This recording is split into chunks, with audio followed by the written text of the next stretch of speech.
What's up, guys? Welcome back to the Team Solemn Circus live video. On the left side, we have Salamangreat going up against Unchained on the right side. We are back at it again with Unchained. I've been hopping around this deck off and on, playing Melodious as well as Branded for a bit, but we are back on the Unchained card, or Unchained deck here, I should say. Before we dive in, over to like, comment, subscribe. We are playing against Salamangreat Todd, hitting us with that Bagooska, but this time we don't care. We got our links.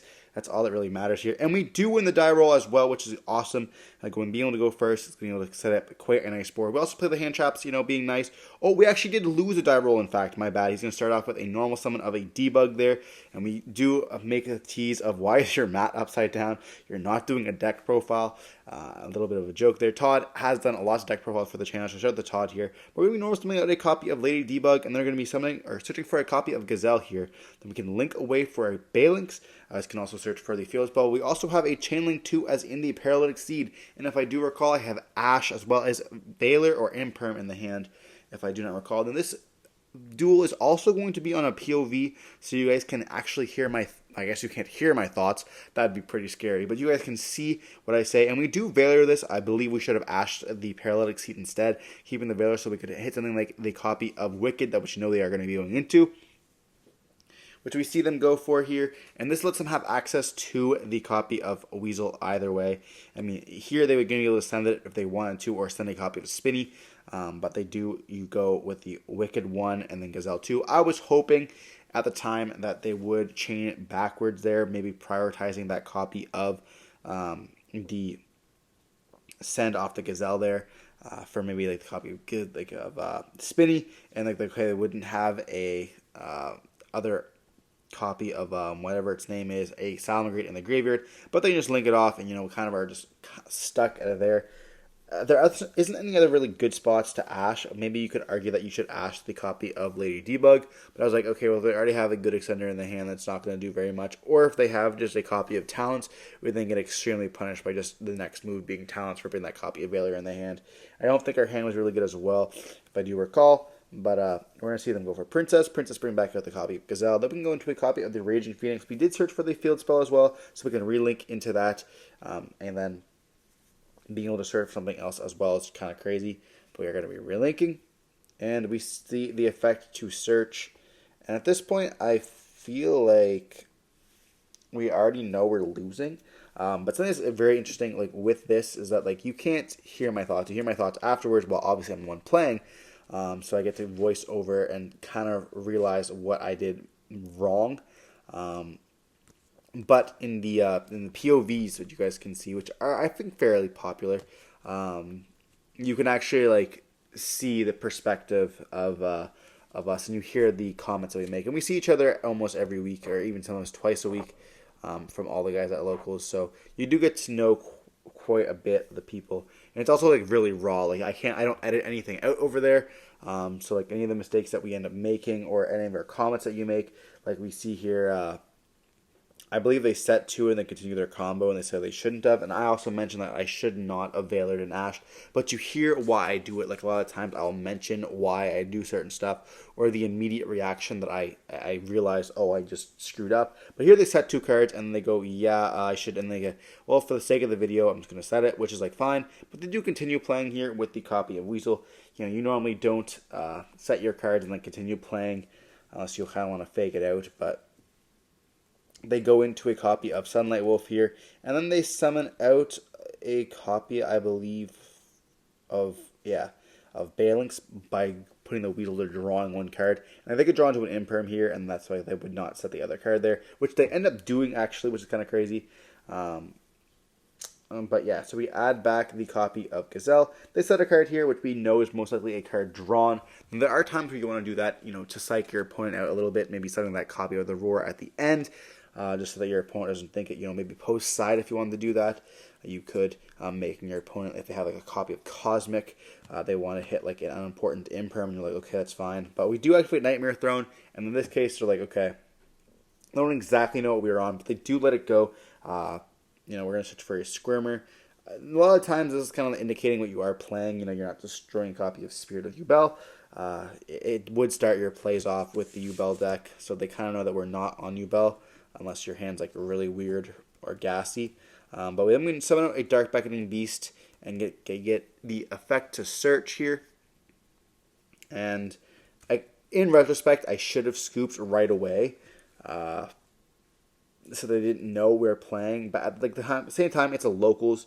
They do roar this year, which is going to just destroy us. And I do actually believe that we have a copy of blue and red in hand, and we just scoop it up. We should have definitely summoned out the copy of Ricay instead of the Beast. That would have indicated exactly what we were on, but at this point, it's like either Yubel or Unchained, and he knows that we're most likely not playing the Yubel deck. You know, it's not kind of my style. We have other players that play it at locals, so I'm very, very happy to let them, you know, play it and just get videos off of them. You know, I do appreciate everyone that comes to locals and lets me record as well their videos. It helps me learn a lot, as well as I hope it helps you guys learn. And of course, the viewers, you know, you do learn a lot at a local scene, especially playing. Like, looking back at your duels is such an unreliable, or I guess an unnoticeable difference. Like, it's unreliable as in you can't reliably do it unless you're just consistently playing DB. But being able to record my duels that I see here, and then being able to watch them over and look at where I could do different plays, it helps you realize quicker, and eventually, hopefully, to prevent it even from happening, where you just make misplays right off the bat. Or even siding, like post side, I can realize, okay, well, that card wasn't very impactful looking at it. But when you're in the driver's seat, it's kind of hard to notice. But we're going to be diving into game 2 with a normal summon of a Dark Beckoning Beast, you know, Unchained finally going first. We do have a good advantage here, and we can't activate the effect because we only play one gate, so we just place down the gates, not the greatest of the hand. Then we summon another copy of the Beast. We have to search. Important to note that gate has to search to be able to resolve the effect. We then normal summon with our additional 0/0, go into a Yama. Yama can then trigger. We do have Shayama, I believe, as well as the copy, or no, we have Abomination alongside Disaster in the hand. So we search for a copy of the Arua. We do set a trap, and we activate the Arua to effect to destroy. We have an escape there, and then we get to summon out the escape. Most likely summoning a copy of the Sarama here. Going to be an amazing extender, being able to set our trap and then destroying the monster, getting us so we have another way to kind of pop their normal summon, which is very useful in this deck. We're going to be sending a copy of Shayama here. Shayama can then destroy the copy of Sarama, which we can then destroy another spell and trap if we want to on the field. But being able to summon out the copy of the Shavara is quite nice. We can link away too if we want to, or just go right into a copy of Caesar. And then we have the effect of the gates to discard Disaster, summon out the copy of the Beast. We can link away into our gorgeous QCR Solar Rage. I'm so glad this card got a rarity upgrade. And now we have the full board alongside the escape here. We didn't really have a way to send the Shavara to the graveyard consistently, because we did have those two other cards in the hand. If we didn't have Disaster Dog, we could have, or I guess, yeah, we didn't have Disaster Dog, we could have added the copy of Sarama, or I guess the copy of Sarava, whatever it's called, Sarama, the level 6 red dog. That's why I call it Shawarma, Shavara. We could have discarded it to the trap, but we don't really have a way. They circle here, then they go for a Falco. We do escape the Falco, popping the Rage, and then they do chain Falco as well as Spinny. Falco as well as the copy of Gazelle here. We do chain Rage, and I think we also chain the copy of Yama to summon out the copy of Rage. But having Caesar is kind of crazy. So we summon out, we let them summon, we don't kind of want to negate that, and then we add back a copy of Sarama. And then we can just Rage away. Yeah, I guess they do dump with the copy of Gazelle here. And they have Ash. They dump a copy of Foxy. And so here you have to pay attention, like, okay, what can they do? We're going to go Rage into an SP, then SP banish that Foxy, because Foxy can actually summon out by destroying our gates, which is important. And so we do go for that SP, then SP gets banished, or SP banishes that copy of Foxy. So getting rid of those two cards, essentially stopping those bodies. We already have gotten rid of that Falco being a normal summon. And they ask what do we know in hand. We have the copy of Sarama. They top deck into the Ash Blossom, and therefore not having a really good Ash target. And that's just going to be our game with that copy of Caesar. Drawing into your hand traps as your 6th card is not always the greatest. Sometimes the game can be a little bit slower, but when you have a nice little engine like that, being able to pop, add, you have essentially like infinite resources.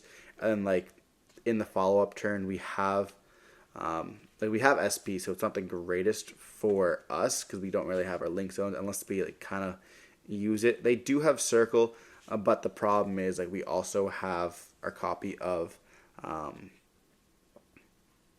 we have Disaster Dog to play around Ash. We also have the copy of Abomination in hand. So we are essentially going to be getting game regardless because we can just kind of chain block Ash Blossom that way by just being able to set a trap, destroying the trap or the monster that we want to be able to set. If they try to continue playing, we obviously go for the Caesar, and then Caesar will be discarding. So we have a reborn of a trap as well, which can reborn back out the copy of either the copy of Rage to go up into a bigger body or a copy of the Shavara itself, which is another big body.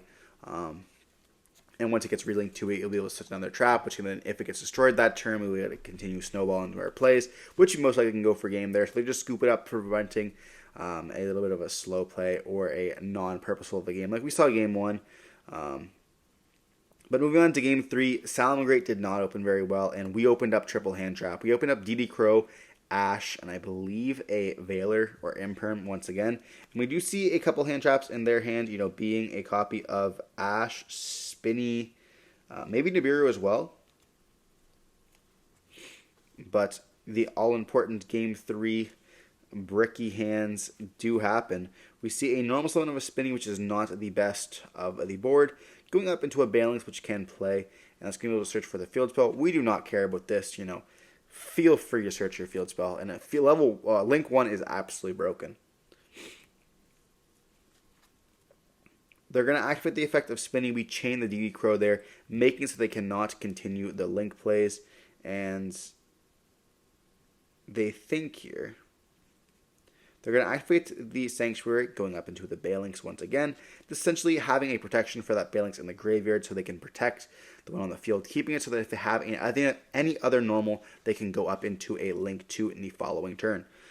We do normal summon with the copy of Sarama here, not being the greatest, and the card they have set is unknown to us.